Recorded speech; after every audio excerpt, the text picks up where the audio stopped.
Hey, hello, and welcome to The Whole Loaf, a holistic approach to building healthy lives and strong relationships. My name is Paul Bertzloff. I am here with Deborah Murray, author of 17 different cookbooks and food stylist to the stars, and my wife, Suzanne. And what are we doing tonight? We're doing grilled cheese. We're doing grilled cheese. You know, I just saw that on Monday, April 12th, it was National Grilled Cheese Day. I mean, who makes this stuff up? National Grilled Cheese. Somebody does. I had to go to work on Monday. I don't know about you, but I did not get off for National Grilled Cheese Day. You didn't? I did not. We should have. I did not. You know, Wikipedia actually has a section on grilled cheese sandwiches, believe it or not. No, I didn't know that. Grilled cheese, it was initially called the cheese dream, the cheese dream. And it became popular during the Great Depression. Where basically it was an open-faced sandwich is what it was. And it just grew in popularity from there. And also, what's it called? The world records. Who's the world record book? Guinness Book. The Guinness Book of World Records actually has the most expensive grilled cheese sandwich. It's at Serendipity 3. It's a restaurant in New York. Right. It's the quintessential grilled cheese sandwich. How much is it? I think it's $214. Oh, wow.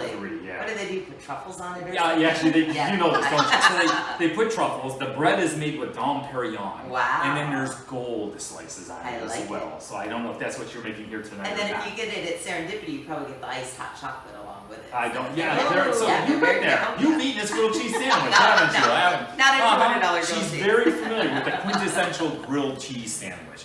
All right, so where are we starting here today? Well, I think Suzanne should talk about her version of a grilled cheese. I'm doing my version of a grilled cheese is just a keto version of a grilled cheese. A keto version of grilled cheese. Because I think the whole world is going keto, and I'm actually going to try it myself. I'm sick of trying it my own way. I'm not having any success, so I'm going to try the keto way. But I love what Suzanne was inspired to make for grilled cheese.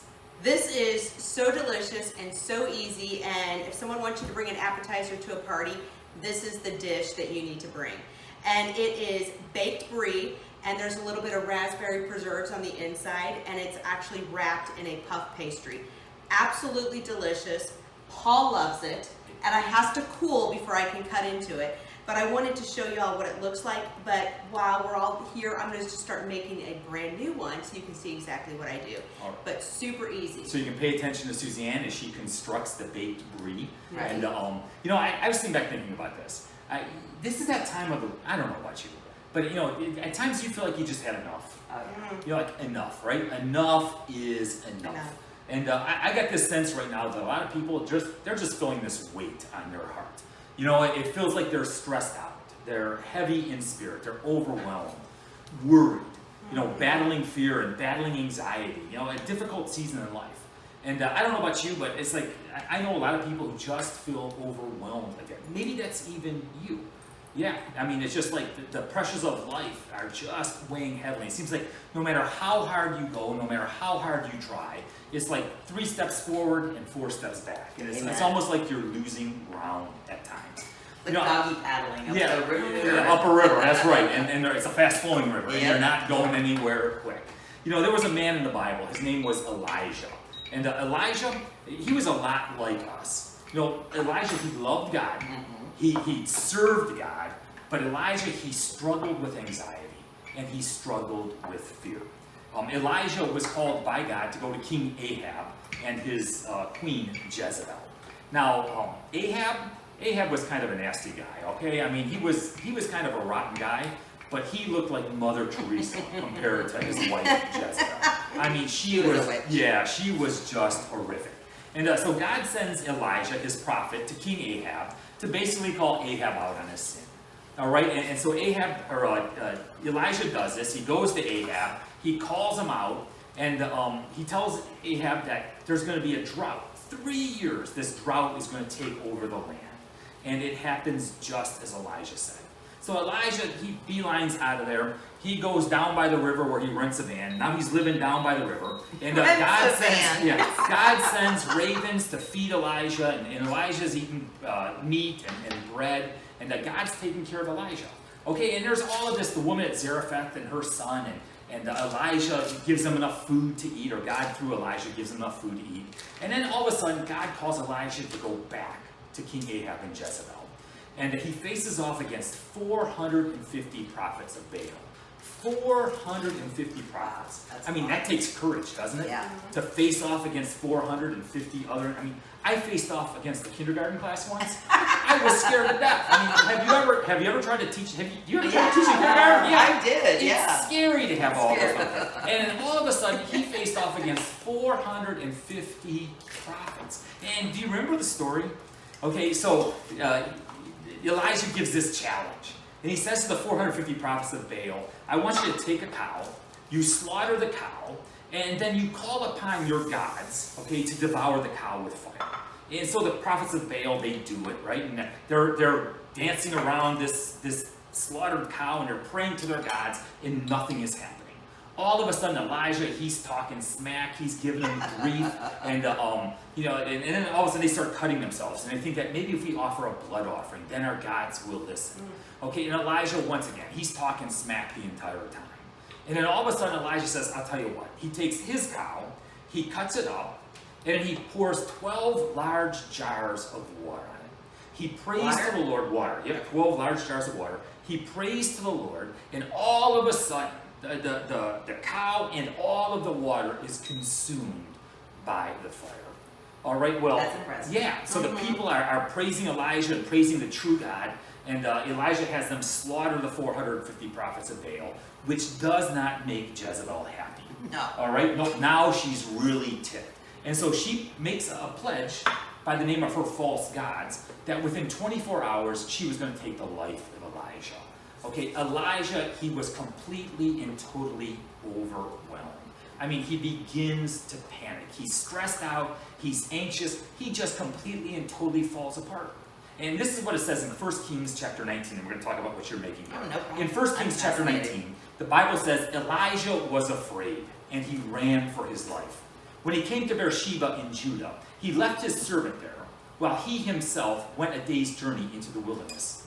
He came to a broom bush, sat down under it, and prayed that he might die. I have had enough, Lord. I mean, I've done that. yeah, you felt that way, haven't you? Yep. It's like, it's this Popeye moment. That's all he can stand because he can't stand no more. I have had enough, Lord, he said. Take my life. I am no better than my ancestors. In other words, God, I've had enough. I cannot take it anymore. But you know what? Even though we may feel like that, I think there are 4 common mistakes that Elijah has made that we can learn from. All right, so 4 mistakes. But before we delve into that, I want to learn about what you're doing over here. You're so cute. Doesn't it look great? Well, doesn't it look like bread? It smells delicious. Doesn't it smell like bread? Yes, it's not All bread. right, so it's not bread at all. This is, well, it's keto bread, but there's no flour in here. There's no yeast in here. What we're going to do is you're going to take 6 eggs and you're going to divide them. So then you're going to take the egg whites and you're going to mix them till they're stiff peaks, or soft peaks, not stiff peaks, kind of like what I've done here. Oh, like lemon meringue. Lemon, yes, Yeah, okay, like yeah. meringue. Inside my food processor, over here, I've taken 6 yolks, half a stick of butter, a cup and a half of almond flour, which is just almonds ground, which you can do in your blender, 3 tablespoons of baking powder, and a pinch of sea salt. So then after I blend those together, you're gonna fold in the last of the egg whites, you're gonna put them in a baking pan, you're gonna bake them for 30 minutes, and you are going to have bread that doesn't even have 1 carb in it. You're going to have texture and flavor very similar to regular bread, but when you're doing keto diet, this is putting grilled cheese or French toast or sandwiches back on the table. Isn't that amazing? Yeah, very delicious. It It looks smells delicious. gorgeous. It looks great. It looks like bread. Navarre and I did love it it. this morning, and we were just completely blown away at how flavorful it was. The flavor from the dark on here will be very good too. I'm going to take this off. Absolutely. So what kind of cheese do you have? All right, so in here I use Jarlsberg cheese. I've got American cheese, Fontina cheese, and cheddar cheese. And cheddar cheese. And Oh, I thought I cheddar saw cheese. some Swiss cheese over there. Yes, that's Yeah, the yes, Jarlsberg. okay. Okay, What's it so called? Jarlsberg. Why don't you just say Swiss? It's Swiss. It's Okay. very similar, but it's just from a different country. But take a little slice off the end of your bread. And in a little bit, what I'm going to do, Paul, is I've made homemade tomato soup from roasted tomatoes, which is also keto. And you do it simply and easily by roasting the vegetables in the oven. Then we're going to puree them with our soup spoon so we can have that classic comfort food, which I know Elijah was looking for, grilled cheese and tomato soup. You know, which reminds me, which is the most holy or the most religious grilled cheese sandwich? Anybody know? Goodness, The most religious. Yeah, the most religious. Grilled cheese made with Swiss because it's holy. You get it? I know. There's not a whole lot of grilled cheese. Now it's not as melted as I want it to. When I put the lid on it, it'll melt nicely. No, What do you think it's of the delicious. texture? And I love the bread. The Isn't bread's that excellent. delicious? Mhm. Suzanne, you've got to try it. Or cut off one off the other end. Isn't that scrumptious? Oh my goodness. And again, 30 minutes. I'm going to start making 6 or 7 of them at a time and freeze them so Okay. that I can have them for toast in the morning. But to me, I love that texture. A lot of the different things, like even the gluten-free breads, I can't stand the texture. This is fantastic. No, it's very good. It's So you'll delicious. get the And it recipe. smells good. I'm amazed. And we're gonna make a fresh loaf here in just a little bit as well. So no, it is excellent. So okay, so what are some of the common mistakes that we make that we can learn from Elijah? All right, so first of all, Elijah, if you really think about it, he ran himself into the ground, didn't he? Mm-hmm. So when he faced off against the 450 prophets of Baal, that was in northern Israel. Okay, by present-day Haifa is where it's at. He ran all the way to Beersheba, which is in southern Israel, in Judah. Okay, so basically he ran 100 miles nonstop. I mean, that's the equivalent of 4 marathons. And I sit back and think, he ran himself into the ground. And I think we do the same thing, Absolutely. don't we? I mean, we run ourselves into the ground. I mean, we try to do it all, we want it all, our priorities get mixed up so easily. And we just go way too hard for way too long. And then we fall flat. Yep, and we fall flat on our face. We run ourselves into the ground. You know, there's a psychological term out there called spillover. And what spillover is, when you feel stress at work, it spills over into your home, and vice versa. When you feel stress at home, it spills over into your work. And that spillover is extremely destructive in one aspect or the other. But you know, the truth is, when you run so hard and you're overwhelmed like that, I mean, you are going to feel it. You're going to experience it. And not only you, but the ones you love are going to experience it as well. You know, and I've oftentimes said the people that we love the most are oftentimes the ones we hurt the easiest, because we simply take them for granted. We think that they're always going to be there. And so, you know, that spillover, it's actually hurting the ones that we love the most. I think number 2, we shut people out, don't we? I mean, that's what Elijah did. You know, he left his servant behind and he went another day's journey. And I think we do the same thing. We shut people out. We try to isolate ourselves. And we think, you know, I can handle it on my own. I don't need any help. I don't need anyone. You don't want to show our weakness. Yeah, we don't want to, that's exactly it, you know. We put these facades on, don't we? You know, it's like, yeah, everything's okay, and we think we're going to push through. We're not going to let anyone in, and ultimately, we can't do it. And that's exactly what Elijah did. He left his servant behind.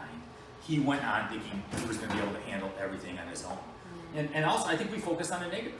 I mean, have you ever done that? Oh, I live there. Oh yeah, yeah. I mean, I do. It's so easy for us to you know, critical thinking, right? It's like, you know, we focus on that which is wrong, and so we're always focusing on the negative. Right. You know, Elijah said, "I'm no better than my ancestors," and he was just always looking at the worst in things. Right. And once again, in psychology, they call that negative sentiment override, and that's always and never. It's when you always look at the worst. And when you're always looking at the negative, like at a house or in a household or in a relationship, I mean, obviously that does nothing but detract and hurt the relationship. And it draws more of it to you. Yeah, it draws more of it to Like you. a magnet. You know, I saw a statistic out there that said basically 97% of what you worry over is simply a fearful mind punishing you with over-exaggerations and misperceptions. You get that? So 97% of what you worry about really is just your mind playing tricks on you. And if you dig in further than that, 85% of the things that you worry about will never happen. They will never happen. 12% of the things that you worry about, well, they're going to happen, but they're not nearly as bad as you think they are, which leaves 3%, right? And that 3%, in all honesty, is when it hits you, and it's worse than what you anticipated. It's just so easy to get to that 97%.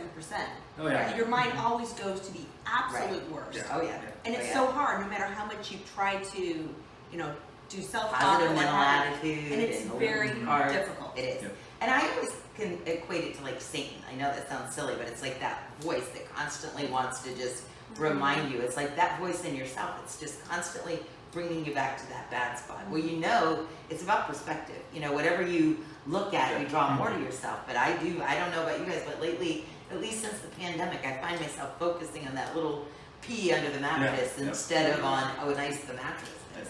Yeah, you know, Satan, the father of all lies, right? Yeah. And he's going to speak that deceit into you, try to trip you up, tempt you. Yep. Right? And so 97% of what you worry about is not going to come to fruition. You know, and I think the fourth thing that he did is he forgot God. And I think sometimes we do the same thing, don't we? You know, we forget God. The truth was God was with Elijah every step of the way. You know, God told Elijah to go to Ahab and Jezebel. You know, and when he went down to when he was living in the van down by the river, I mean, God fed him, right? When he went to the widow and her son in Zarephath, you know, once again, God fed them. God used Elijah to raise the son from the dead. I mean, all of these things, God was with Elijah every step of the way. And then the threat from one lady, right? One woman got underneath his crawl, right? And just that one threat. And all of a sudden he panicked. He was overwhelmed. He forgot God. Yeah. You know, he thought he could stare down his own problems, and he couldn't do it. You know, which is really kind of amazing too, because Elijah's name actually means Yahweh, or my God is Yahweh. Okay? And that his God was with him. I mean, his name even professes his faith. But here you go, Elijah falls apart. And God doesn't respond with a pointed finger. God doesn't judge him. God doesn't, you know, point his finger at him and chew him out over and over again. It was in 1 Kings chapter 19 that this is what God said to Elijah. The Lord said, "Go out and stand on a mountain in the presence of the Lord, for the Lord is about to pass by." And then a great and powerful wind tore the mountains apart and shattered the rocks before the Lord. But the Lord was not in the wind. After the wind there was an earthquake, but the Lord was not in the earthquake. And after the earthquake came a fire, but the Lord was not in the fire.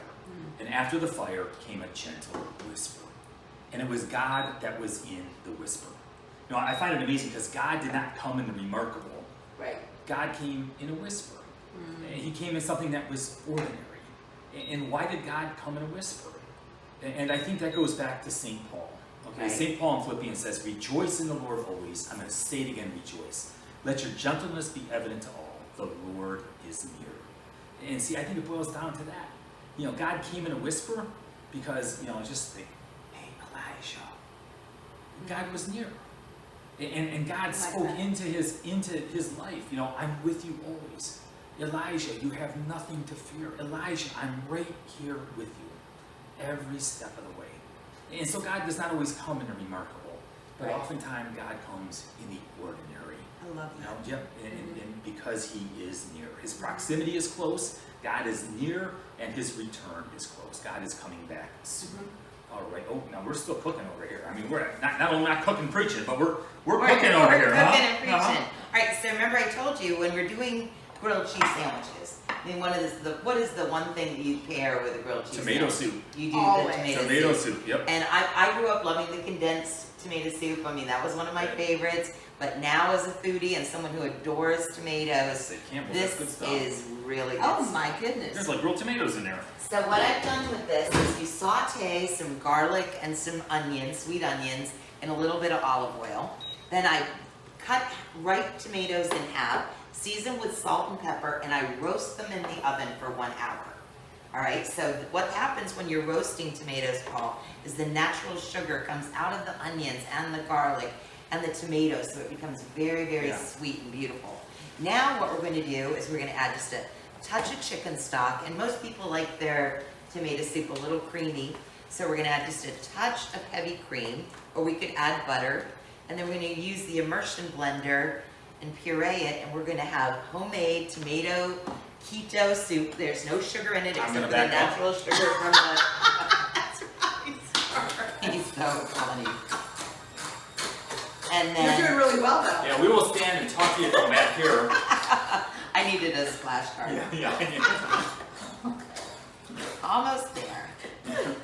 But You're this so looks cute. delicious. This looks Oh my absolutely gosh, delicious. how funny is that? Look Yeah. at it. Oh my goodness. All right, so we'll stop here, just for the sake of the chef, and I want you to take a taste. I'm gonna put some in our soup bowl. What do you think? Absolutely delicious. Little different. love It's the even soup. nice leaving It it is. a little lumpy. We Yeah. could put this in a Wow. regular blender and puree it. I just love tomatoes, so I'm gonna leave mine just a little on the lumpy side. But between that and our keto grilled cheese sandwich, we haven't broken our diet. We haven't spent 2 days on food prep. I mean, the whole thing took about 30 minutes from start to finish. It's And there's no additives, no gorgeous. preservatives, and it will comfort your soul. Obviously, the Lord is there to comfort our soul, but sometimes we use food as a medicine, and this is definitely one of those ones that when my heart hurts, this is what I want is grilled cheese and tomato soup, and this is a healthy way to do that, and an It is easy way. excellent. Yeah, Thank it is you. excellent. You want to share with them what you did over here? Yes. So isn't this gorgeous? So It it's the is. baked brie, and most people will serve baked brie with bread, but you don't have to because it is in a puff pastry. I just like to serve some fruit with it, and I put a little fresh raspberries because there is raspberry preserve in here. I've also found that blackberry preserve is great also, but our favorite is raspberry. So, do you want to kind of Show show them that? and make Oh yes, you took a puff pastry. Oh, I apologize. I was just over here working. So I took a puff pastry and I rolled it out a little bit just to make it a little larger. I put a little bit of the preserve in the center of it, spread it out the exact circumference of the baked brie, put the brie on top, put a little more preserve back again, and then just folded it over. Laid it here in the pan, put a little bit of egg wash on it, and then we're gonna bake it for 20 to 25 minutes at 400. Super easy, and it's absolutely gorgeous when you take it to a party. Yeah, smells delicious. Let's cook that thing open. Okay, I've been looking at it now for like 10, I know. 15 minutes here. It's like torture. And yeah. You know, Suzanne, we used to use smaller bries and do the same thing and do them in the air fryer. And Oh, you would yes. put parchment in the air fryer. You cook it for Very 5 good. minutes on one side, flip it and do 5 minutes on the Yeah. other side, and you get the exact same results without even heating the oven up. And you know they even have little brie bites now, so you Oh, can even you're do right. that as a fun little bite-sized appetizer. See, That's see, the ultimate The grilled baked cheese. brie is actually oozing out, and it's just really, really Yeah, good excellent. Love Excellent, excellent. Very elegant. Oh, I am eating well tonight. tonight. And lots of comfort. Eating well, yes. Lots of comfort. But also, I want you to take comfort in this, okay? You know, what was Elijah's greatest fear? Right? Elijah's greatest fear was that Jezebel was going to take his life, just as she promised, right? And you remember what happened to Elijah? It was in 2 Kings chapter 2. Remember? My favorite part. Yep, what was it? The chariot The of fire, chariot, right? yeah. The chariot of fire came and took Elijah. Elijah's greatest fear never came to fruition. He never died. That which he feared the most never happened. That's amazing. You know, in a way, he was anxious for nothing, wasn't he? Right. And I'll maintain, oftentimes, you and I, we are anxious for nothing. Excellent. You know, we just put our faith and our trust in God. Yep, we use what God has blessed us with. We try to make the best prayerful decision we can make. And then we ultimately put our trust in Him, the one who's called Emmanuel, which means God is with us. And so St. Paul tells us in Philippians, do not be anxious about anything, but in everything, by prayer and petition, with thanksgiving, present your requests to God. And the God of peace will guard your hearts and your minds in Christ Jesus. So in everything, we come before God, the God who promises to be with you always, the God who loves you, the God who will give you that peace that the world cannot give. All right, this was delicious. We got anything else to share right no, now? I think or we're can I good. go and eat? All we gotta do is eat. I haven't heard a bad joke. Oh, you did. Oh, you wait. heard okay. The So whole late one. you know what? I was talking about the bread here. Okay, so you know, we never had bread in our house. You know, and so I ran out of bread once, and when I was going to make my grilled cheese, I was lactose intolerant. You get it? Lactose intolerant. That's all I got. Very there are good. no Very funny good. grilled cheese jokes out there whatsoever. He is too cute. Anyway, you have a great day. God Thanks bless. for watching. And live well. Bye-bye. Too funny. Lactose intolerant. You are. This is really good.